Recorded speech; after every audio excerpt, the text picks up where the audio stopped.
Hello, everyone. Welcome to this teleclass that I'm holding this evening. I really appreciate you all being here. I know it's 8 o'clock at night Eastern Time, and I appreciate that you've taken time to be here with me. And my assistant Cindy is on. You can see her icon right there. Hello. Hi, Cindy. How are you? Doing well. How about you? Very well, thank you. So to our audience, I just want to say we are practicing social distance, which is why Cindy is not here with me. Normally, I would have done the Facebook Live or the Be Live with her alongside of me, but we thought, it wouldn't be a good idea to do that today. So let's give it a few minutes. I think more people will be joining us. So let's just give it another minute or so, and then we'll get started.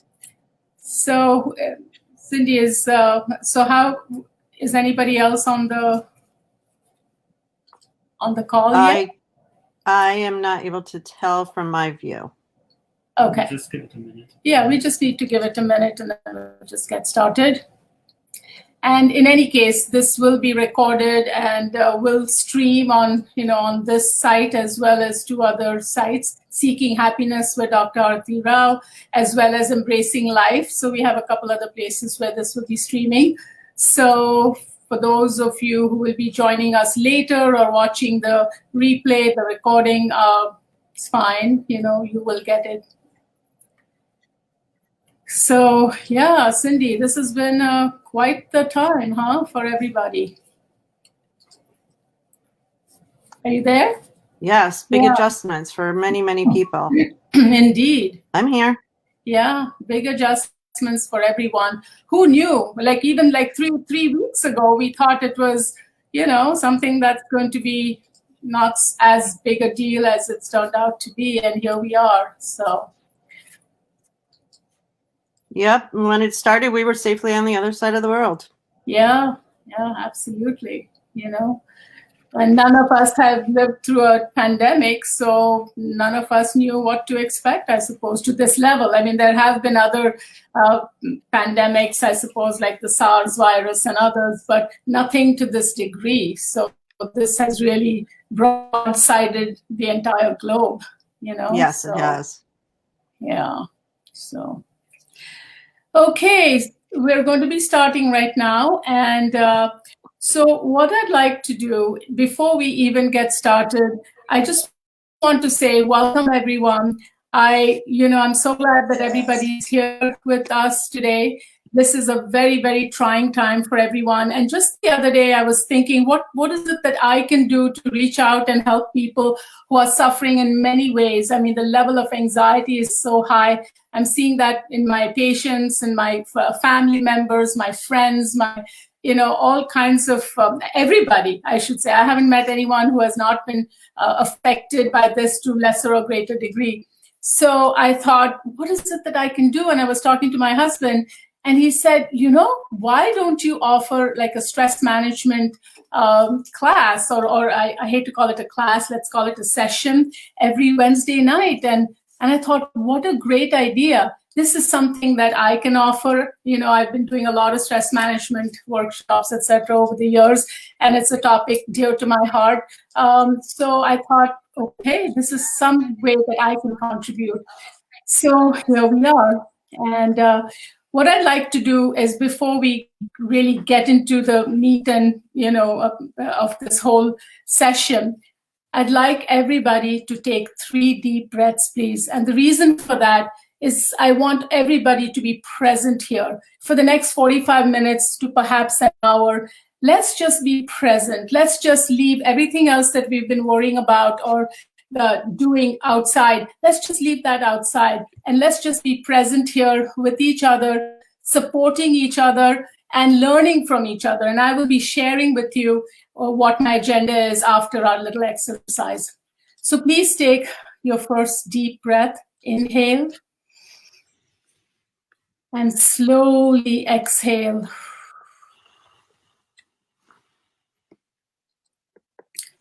Take another deep breath, please. Inhale.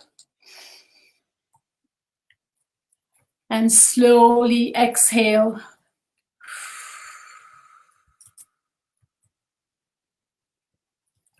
One more deep breath, please. Inhale. And slowly exhale. Hold the intention in your heart that you're going to be present here and just absorb the information that I will be sharing in order to help yourself and learn some ways to make yourself feel better, to calm down, and to learn ways to be more resilient. So that is our agenda for today. So I'm going to start with really talking about how is this affecting people. And as I do that, I see Asha is on the line here, and I see Marian. Hello, Asha. Hello, Marian. Good to see you both on the line online. So we will be talking about, first of all, how is this affecting you? Stress means different things to different people, and it affects all of us in different ways. So, Cindy, would you like to share how has this affected you, for instance? Started with panic, went straight to a migraine. I've had some digestive issues, and I know it's from the stress because every time I feel the stress go up, my nausea gets worse. So I'm working to try and get out of it. Yeah. Okay. So, I can share what I've been feeling is I have, I've got some herniated discs in my back, etc. And I had been doing pretty well. And all of a sudden, I noticed that my back has been giving me trouble in just this week, actually. I think because things are just coming to a crescendo. And I noticed that my back's been out as well. And I've been feeling, that anxiety and even more than anxiety, I've been feeling a sense of helplessness and wanting to help not just myself and my family, but other people as well. So that's why, I'm grateful to have the opportunity to be here today. Oh, I noticed a couple more people on the line here. So that's Hope. Hi, Hope. Good to see you. Hello, Mary. Welcome. So, okay. So let's just talk about what is stress. Because, like I said, stress affects us in different ways. So the word stress really comes from the idea that our brain is responding to something that is a threat in the environment. And it actually is a survival mechanism. I know some of you might know this information, but please be patient and have the attitude that you can never listen to this information enough. When we're stressed out, our brain tends to freeze and you don't really take in the information. So if you've heard this before, don't dismiss it. Just be patient and listen because you will learn some new information as well, okay? Oh, I see. I did say hello to the person that just came on. Yep, she's mentioning that her blood pressure is up, though. Yes, Mary, yes. Your blood pressure is up every time that they mention the elderly. And that's one of the things that happens. People are coming in with digestive issues, with high blood pressure, with anxiety, with nausea, with chronic pain. What else can we say? Headaches, migraine headaches. So there's like a slew of physical problems. And so going back to what I was saying about the stress really comes from when we are, when we are facing something unknown and that's a threat in the environment. So the stress syndrome is referred to as the fight or flight syndrome. So what does that mean? That it really is a survival mechanism and it dates back to the caveman days, except that system has not been updated in us. The fight or flight system works wonderfully well for temporary short-term stress. But the stressors that we experience in our industrialized society is not what the caveman had. The caveman was only worried about animals, and for his survival. So he had to make sure that he could run as fast as he could if a tiger was going to come get him. Or if it was a smaller animal, he needed to run after the animal so that he could kill it and eat it for his own dinner. So that's where the words fight or flight as in running away, comes into play. But for you and I, we deal with long-term stressors. We deal with, like right now with this pandemic, we are worried about people are worried about their jobs. People are worried about their finances. People are worried about their kids. People are worried about the stock market dropping. These are some real long-term issues. It's not just that, okay, I'm just going to kill the animal, eat my dinner, and that's the end of the stress. These are chronic stressors that we are facing today. And therefore, there's a huge overload on our stress system. So what does that really mean? When we feel stressed out, there's a whole slew of stuff that occurs in our body. There's a cascade of stuff that goes on that we're not even aware of. And that's what the mind-body connection is. Most people think about stress as just something that we feel emotionally. I'm feeling helpless, I'm feeling anxious, I'm feeling afraid, I'm feeling like I'm freaking out. These are the words I'm hearing a lot. Or I'm just feeling like I don't know what to do, and I feel like I'm paralyzed, I feel I'm trapped, etc. But what we don't realize is what is the system that really has a huge impact on our body. And that's why this is so important for everybody to understand. That as soon as your brain perceives the threat in the environment, in this case, the coronavirus, the brain sends a message to the heart to beat faster. Why? Because it's trying to get the blood supply very quickly to your extremities. Why the extremities? Because you need your hands for fighting and your legs for running away, and your back brain, which is your primitive brain, for choreographing that effort. Now, in the short term, like I said, that's fine. But otherwise, it puts a tremendous stress on your heart, right? And it raises your blood pressure, like somebody on our talk right now said that her blood pressure is up, and that's very, very normal. All these things are normal when we're feeling stressed out. Why? Because your arteries are squeezing and opening and creating that pressure for the blood pressure to go up, and we don't want that. So today I'm going to be teaching you, just so you know, I'm giving you a little teaser. I will teach you a 1-minute mindfulness meditation exercise that has helped countless numbers of my patients over the years. Like hundreds of patients and clients have benefited from this exercise to really calm your nervous system down. So please stay till the end of this, because I will be teaching you that, as well as I will be doing a wonderful teleclearing for energetic support. And we're going to end with that, okay? So I have some cool things for you guys. So please don't say, oh, I know this information, and leave the Facebook Live, because you will miss out on a couple of these things I have in mind for you. So going back to the fight or flight, what happens is, okay, so I told you about the heart beating faster, and then there's this little gland, the adrenal glands are situated on top of your kidneys, and those glands start to release cortisol and adrenaline. Now, in the short term, just think about it. If you have to run for your life, you need that extra oomph of, energy to push you along. So that's what the cortisol and the adrenaline do for you. And it gets the blood to really go faster and faster to your extremities, and it gets you prepared to save yourself and run for your life or run after your food, right? But we don't need that. And yet we have this system operating at full steam 24/7 when we're stressed out. So there's no break and there's no downtime at all, and that's what makes it very, very unhelpful. So the other thing that happens is when the cortisol levels are high like that, your immune system tends to shut down.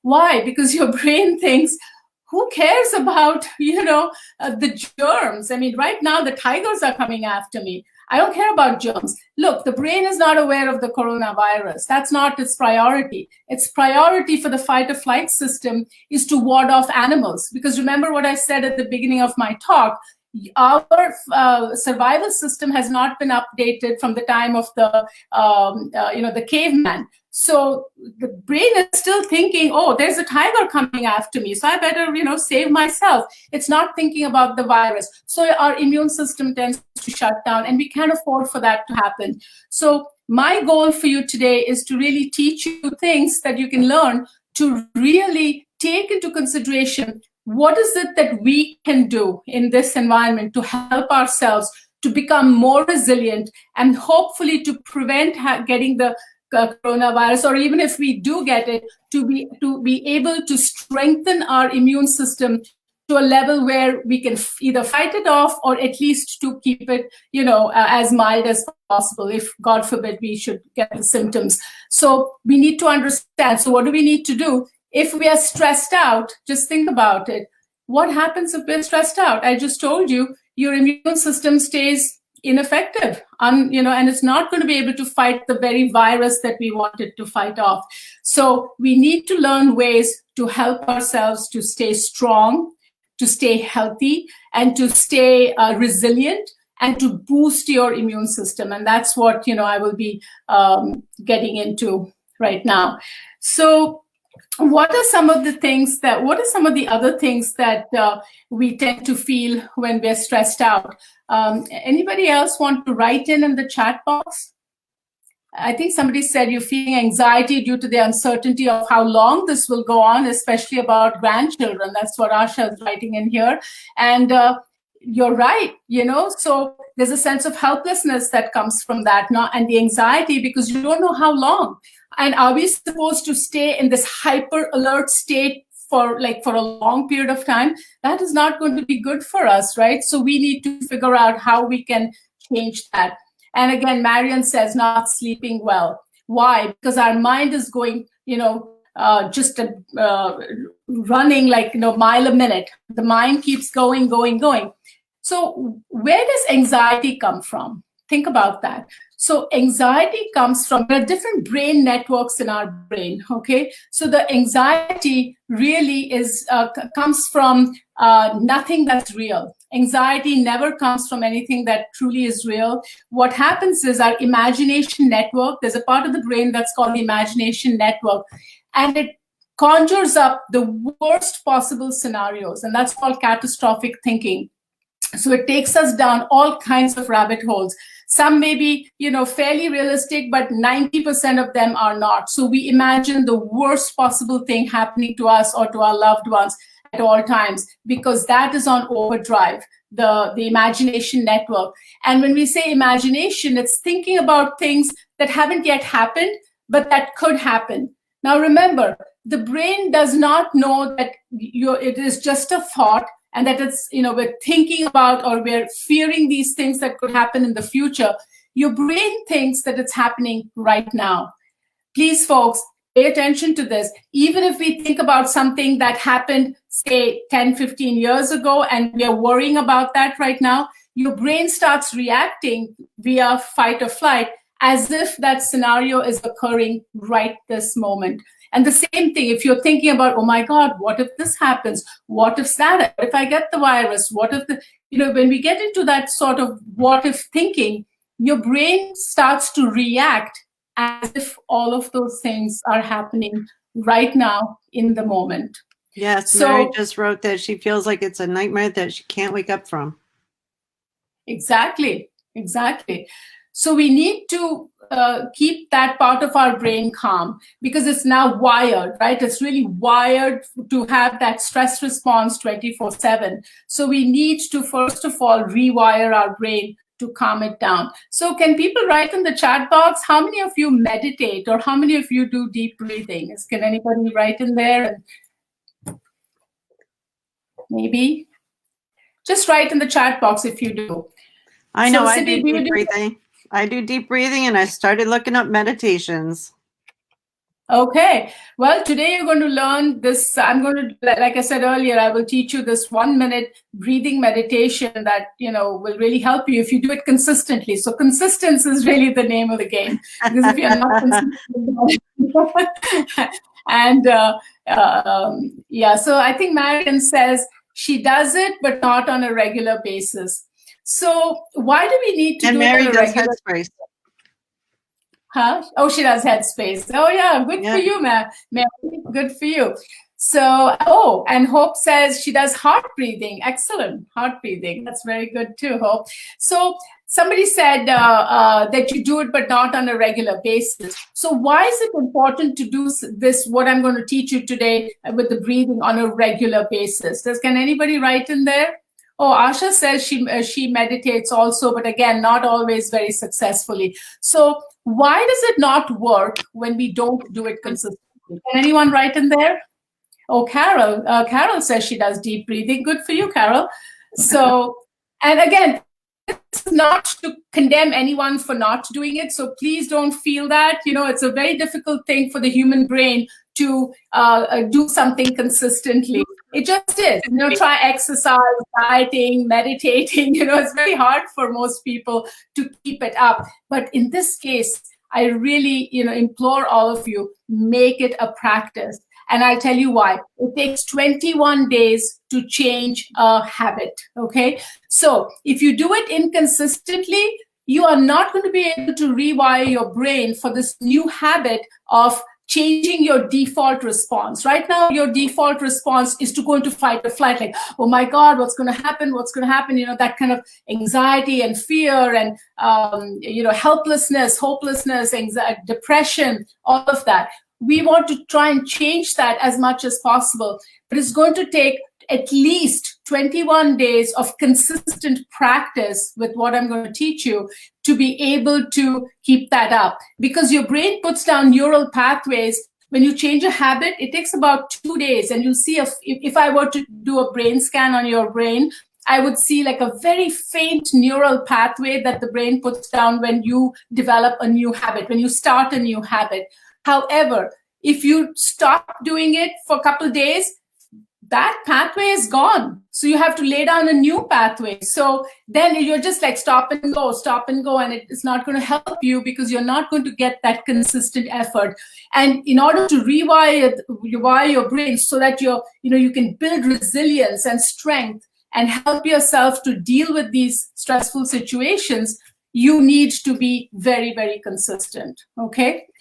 Somebody else that try doing it at the same time every day.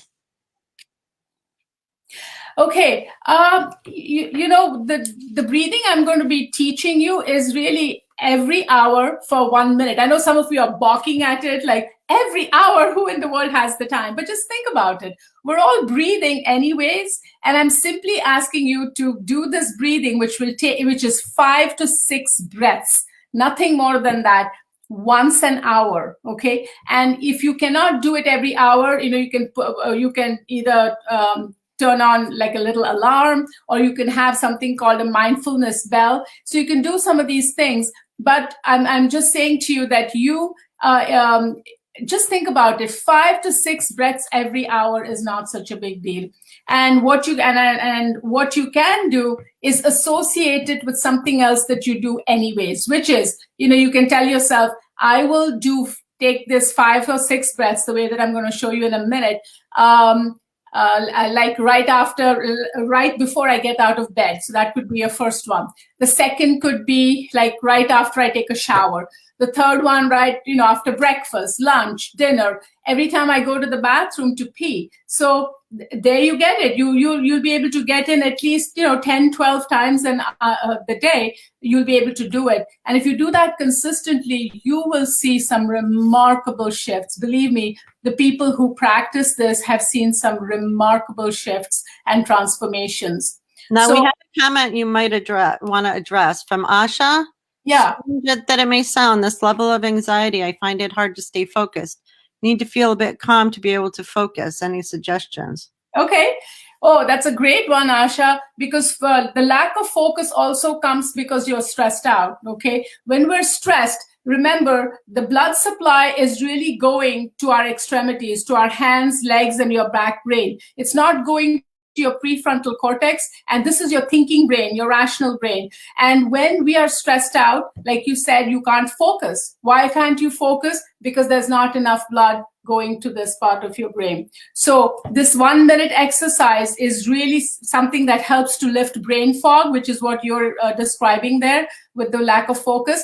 And when you do that, you will find yourself able to focus a lot better. So it's going to help you in many ways. And you don't need much focus to breathe 5 times, believe me, and I'm going to show it to you. It doesn't take a whole lot of focus, but the results you'll get to be able to focus will be exponential. So let's try that out, okay? So I'm going to teach it to you right now.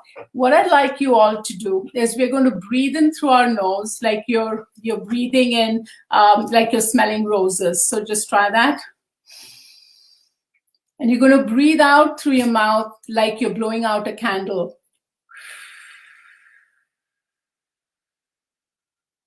Breathe in to a count of 4. Breathe out to a count of 6 or 8. Make the out breath longer than the in breath. I'm going to add one more thing and then we'll do it all together, okay? So the one more thing is when you breathe in, I want you to visualize that you're breathing in calmness into your heart. Why heart? Some of you are probably thinking, well, that's not where the air goes. We breathe into our lungs.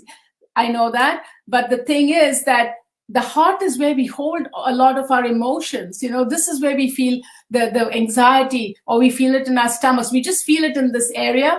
So it's really very helpful to visualize that you're breathing in the calmness into your heart. And when you breathe out, you're going to breathe out all the stress and anxiety that you're feeling. Now, for those of you who are visual learners, I'm going to add one more piece. This is totally optional. But if you're a visual learner, and I know I am, when you breathe in, you could please write in the chat box, what color would calmness be? Just to center yourself, what color would that be for you? For me, it's purple. It's a very spiritual color, and for me, that works. So when I do this breathing exercise, I breathe in purple air, if you will, but it's really calmness into my heart. And when I breathe out, you want to pick a color, and please write that in the chat box. So calmness, what color you associate with it, and also what is the color you associate with anxiety. So for me, anxiety is black. So I just visualize breathing in this beautiful purple calmness into my heart, very, very slowly, and very slowly just breathing out all that anxiety or stress or fear or whatever the label you want to give it. I'm just calling it anxiety or stress, but you can call it fear, frustration, helplessness, hopelessness, depression, anxiety, whatever you want to call it, it's okay. And you can give it a color.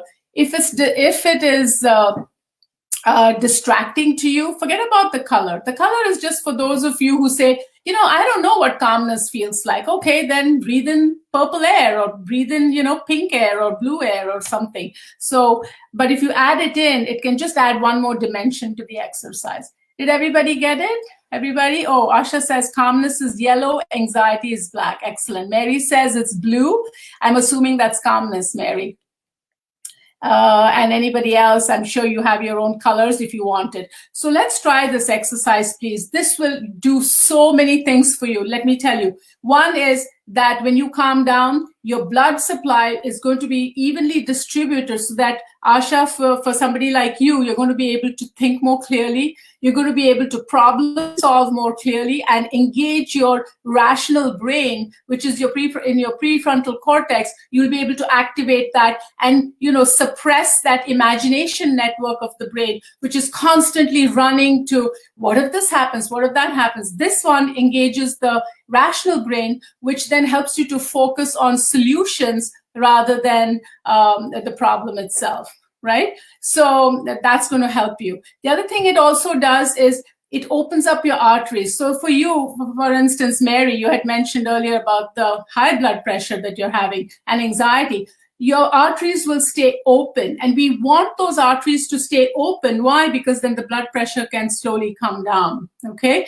And it brings your heart rate down, it brings your blood pressure down, and it stops, most importantly, it stops the release of cortisol and adrenaline. Remember, those two are helpful only in the short term. Otherwise, they become very, dangerous to you. Toxic is the right word, and we don't want that. So this one tiny little exercise, if you do it, it's going to give you exponential results. So let's try it, folks. So just close your eyes, please, and breathe in to a count of 4. 2, 3, 4. And breathe out slowly and make it as long as you can. Breathe out all the anxiety and all the stress. Breathe in the calmness. And slowly breathe out all the stress and the anxiety.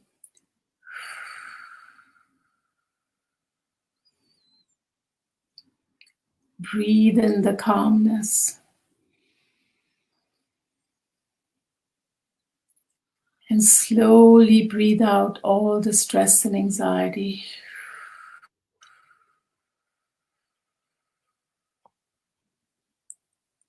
Breathe in the calmness.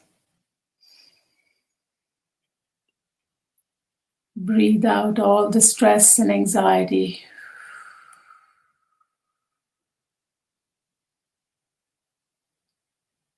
Breathe in the calmness. And breathe out all the stress and anxiety.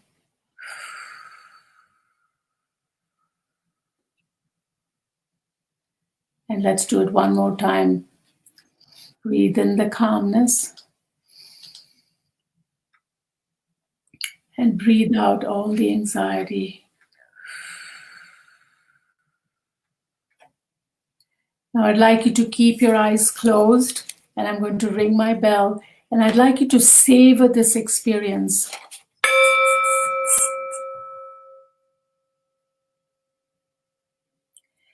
Savoring is when you simply observe and notice what this made you feel. Observe how you feel emotionally, and just notice how you feel physically.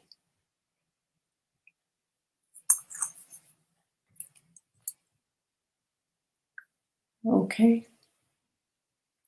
So can you please write in your chat box what that made you feel? I know what it made me feel. My shoulders just sort of dropped when I did that exercise with you all.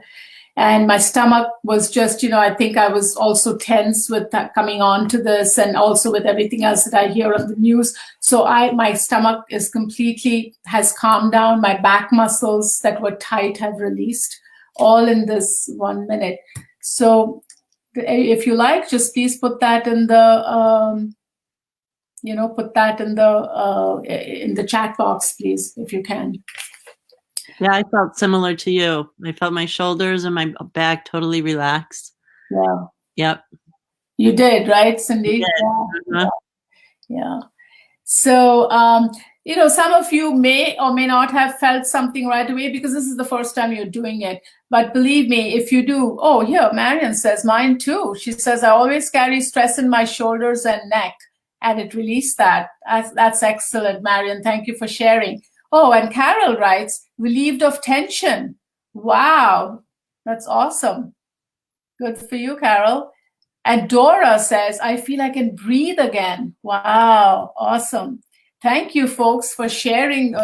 This is I just love this exercise because I have seen the results in patients for the last, 10, 15 years that I've been teaching this, and seeing patients really coming in with all kinds of heart issues, high blood pressure, high heart rates, atrial fibrillation, etc., etc., etc. And this tiny little exercise of 5 to 6 breaths, 1 minute. You don't even have to do it for a minute. You can do 3 or 4 breaths. It doesn't matter. But just the act of doing that is going to give you these. Look at the results we're seeing. Look, Asha says, me too. Shoulders have relaxed. Look at that. And Mary says, I'm feeling calmer. Stomach does not have butterflies. Oh my gosh, look at the results. And it's just from this tiny exercise. Now think about it. If you multiply that 12 times a day, 10 times a day. We're breathing anyways, folks. Remember that. I'm not asking you to do 30 minutes of meditation. I don't even have time to do that, okay? So I'm guilty of saying that I don't have the time, or I don't make the time, or however you want to look at it. But this is this 1 minute exercise. If 5 breaths can give you these results that you're seeing from everybody that's writing in, can you imagine how you're going to feel in 21 days? And if you make this a practice, so I want you to make this a practice, like I said, every hour or every time associated with something else you always normally do. Or there's even an app called Meditation Bell, which, Mindfulness Bell, I think it is, or Meditation Bell. Just Google it, you'll find it. And it'll give you this little sound every hour, which is so beautiful. And it just really awakens something in you to do this exercise. Okay, so I'm going to really hope that everybody does this, and you're going to write in the comment section and let me know how you guys are doing with it over time. And let's all do it together, guys. Let's support each other in this. We're all in this together. We're all fighting a common enemy.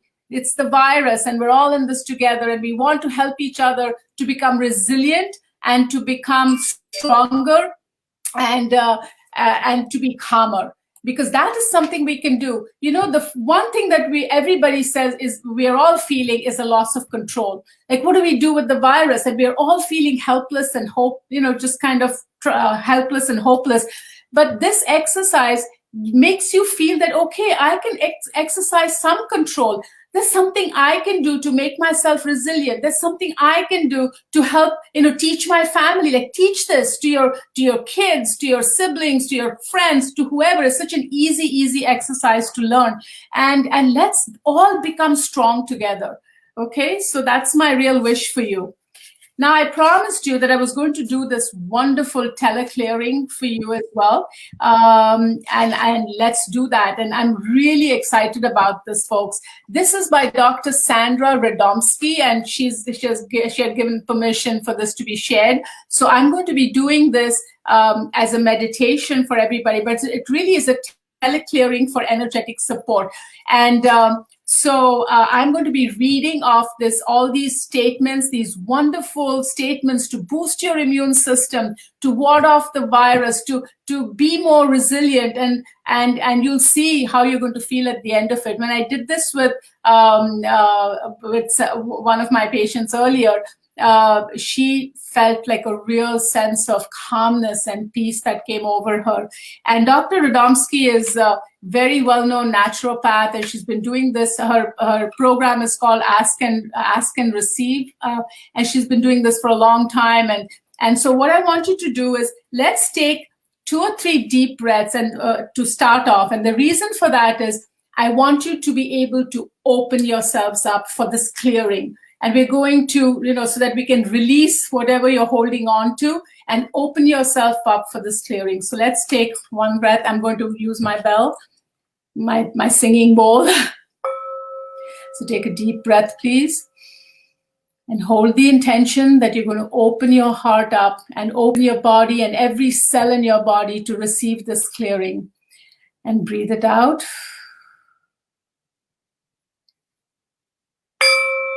Take another deep breath, please. Again, hold that same intention, opening up your heart and every part of your body and your mind and every cell to receive this clearing.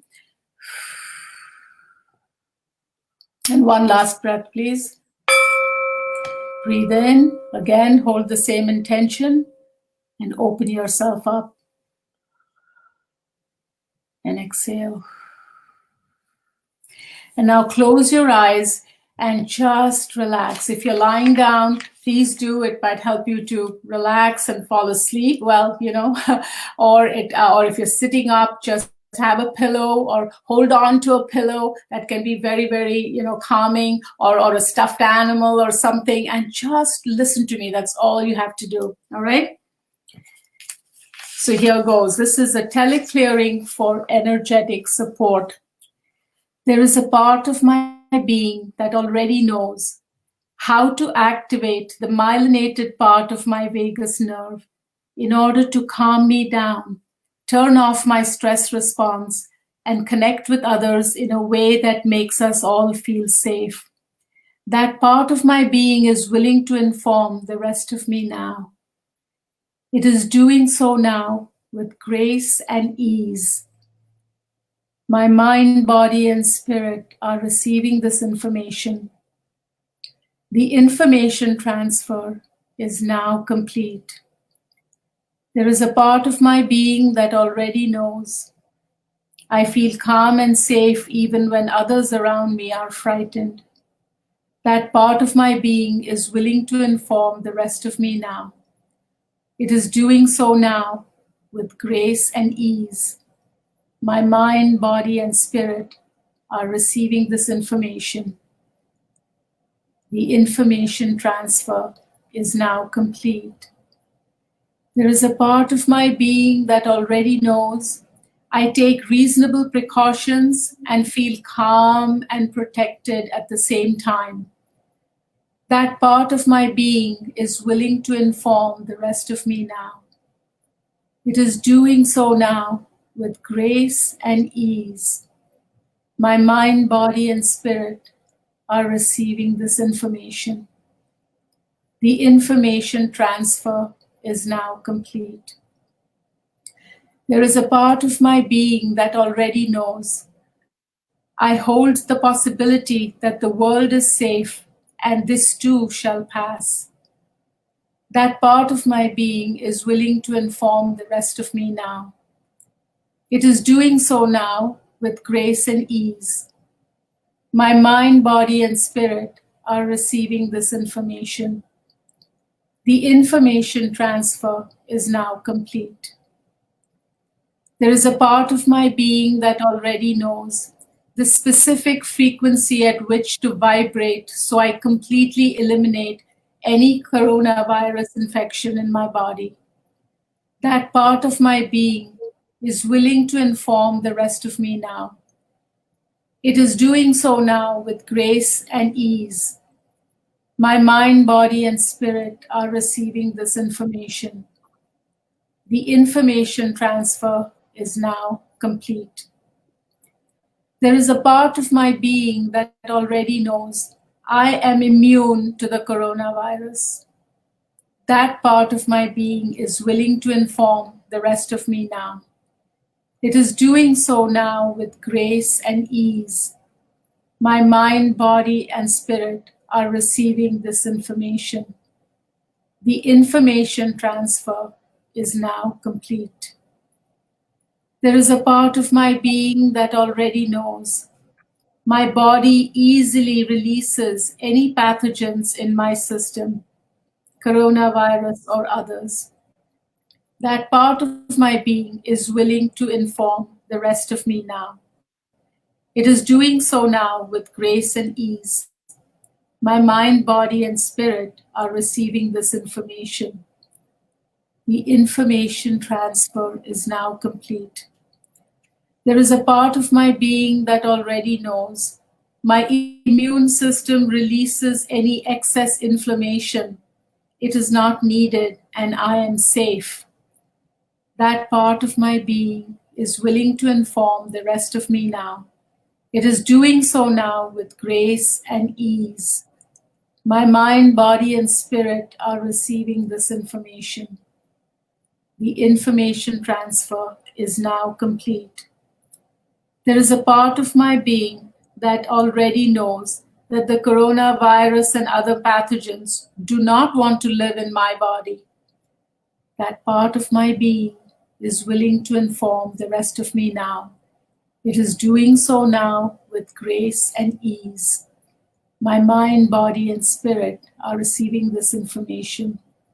The information transfer is now complete. There is a part of my being that already knows. My family and I and my loved ones are healthy, strong, and vibrant and continue to be so. That part of my being is willing to inform the rest of me now. It is doing so now with grace and ease. My mind, body, and spirit are receiving this information. The information transfer is now complete. There is a part of my being that already knows.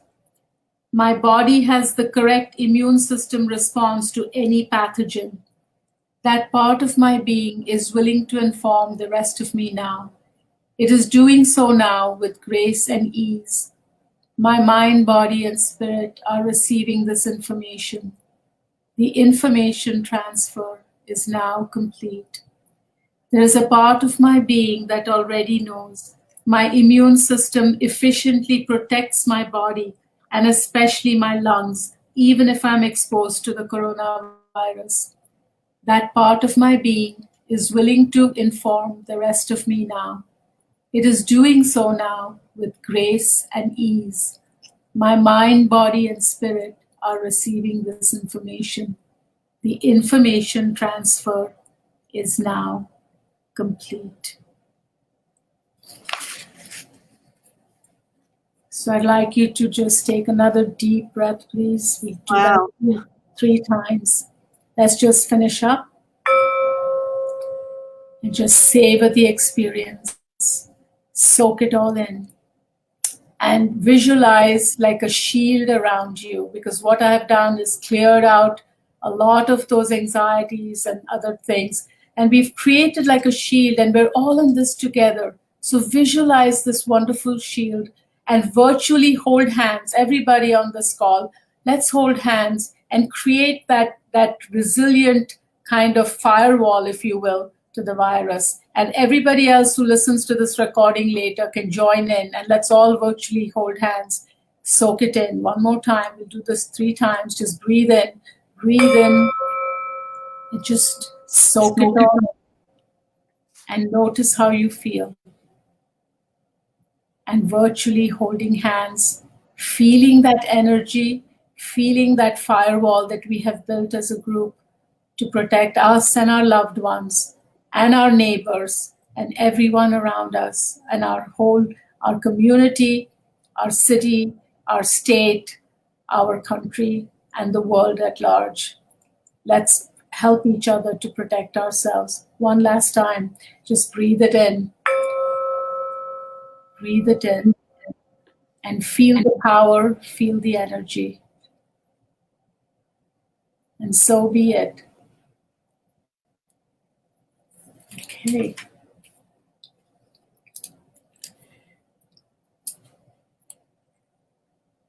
So, how is everybody feeling? That was powerful. Very powerful, right? I know I can feel the energy, around me, and I can just feel, even just in doing the clearing for all of you, and I included myself, of course, and my family and everyone else, and I can feel it. I can feel the results. So could you please write in the chat box, guys, if what you felt? This was a very powerful teleclearing. It's just at an energetic level. So Cindy, what did you notice in your body when we did this? It just went still.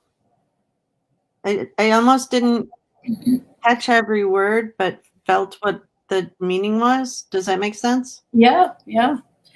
And it doesn't matter, if whether you heard it or not. It's an energetic process, right? Mm-hmm. So it was very important to just sit and listen and absorb it. That's more important. Like, you not cognitively, not sit and listen to every word, but just to absorb it into every cell of your body. And I think that was happening because I could feel it. I also felt like the muscles in my forehead and the front of my head relaxing, if that makes sense. Yes, definitely. Because I feel completely energized, and I feel like everything just kind of dropped away. So see, people are writing in. So Mary says, I feel armored against anxiety. Thank you, Mary. I'm so happy to hear that.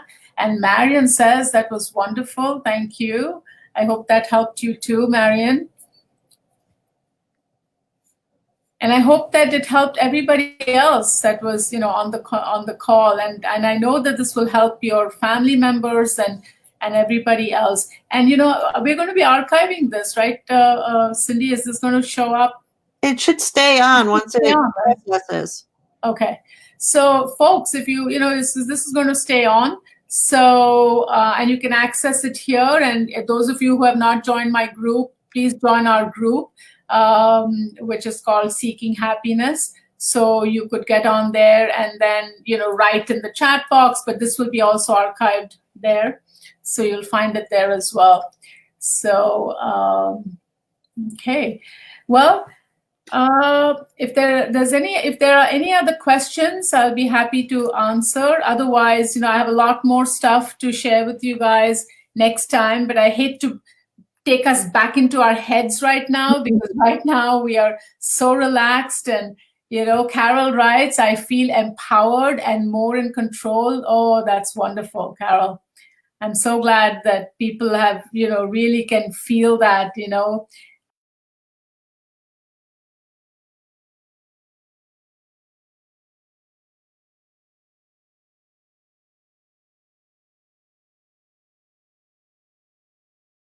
what can I do about the situation? There's a lot we can do. And I hope that you learn some of these things that we can do. And I want you all to focus on what we can do rather than what we can't do. Focus on what we can control, which is all the stuff we talked about, rather than what we cannot control. And to add to that, what we can control is all the stuff that CDC and all the officials are telling us: wash your hands, sing happy birthday twice, or do it for 20 seconds as hundreds of times a day, use hand sanitizers and keep social distance. And so there's a lot of stuff we can do. Get exercise, get your rest. I know some of you said you were having a hard time sleeping. I hope the 2 exercises we did today is going to help you. I see Kevin. Welcome, Kevin. And Kevin writes he feels very relaxed. Awesome. So, so you really want to use these things and focus. And one last thing I want to point out to you is that if you feel that your mind is going towards all this negative, catastrophic thinking, I want you to change the channel. What does that mean? I want you to visualize that you have a remote control, just like you have a TV remote, but you have that in your mind. And I want you to flip it, like, click the remote and get yourself to think about 3 positive things. So line up 3 positive things before we end the call here, because in that moment of anxiety, you're not going to be able to think of 3 different positive things. So, but if you keep that and write them out and put that, on your mirror, like take a sticky note and stick it on your bathroom mirror, on your nightstand, put one in your pocketbook, put one in your car with 3 things that you can shift your mind to. Like, in other words, you have 4 channels on your remote control in your mind. One is the negative one that tells you all these negative things. And when you flip your remote, you should be able to pick one of the other channels, which will take you into a positive place, which will help your brain then to release dopamine or serotonin, which are pleasure hormones, rather than cortisol and adrenaline, which, as I described to you earlier, are very toxic hormones, and you don't want them. So you can flip your channel and go to the positive side and feel a lot better. Okay? So if there are no other questions, Dora says this is very helpful. I'm glad it helped you, Dora. And thank you all for participating. Thank you for your wonderful comments. I really appreciate your time, for taking time out on a Wednesday night to be with us. And I'm so looking forward to next week. I will be doing this every week on Wednesday nights as long as the coronavirus lasts. And we are going to be strong. We are going to be in this together, and we're going to do the best we can to keep ourselves healthy and strong. So I wish you all the very best, and your families as well. And I want to, also send out our for all those who are already suffering from the coronavirus, we want to send out our deeply felt, sympathies and empathy. And if there's anything any one of us can do to help each other, please do so. Like, check in on your elderly neighbors or your grandparents or anybody who needs help. Let's all bring out the best in us. We know we can do it. If we come together, we are stronger as a group, rather than just being individually stuck at home and feeling helpless. Okay? So all the best, guys, and cheers. Stay well, stay healthy, and I will talk to you next Wednesday night, same place, same time, 8 o'clock. Take care. Bye-bye. Bye. Bye. Bye, Cindy. Thank you.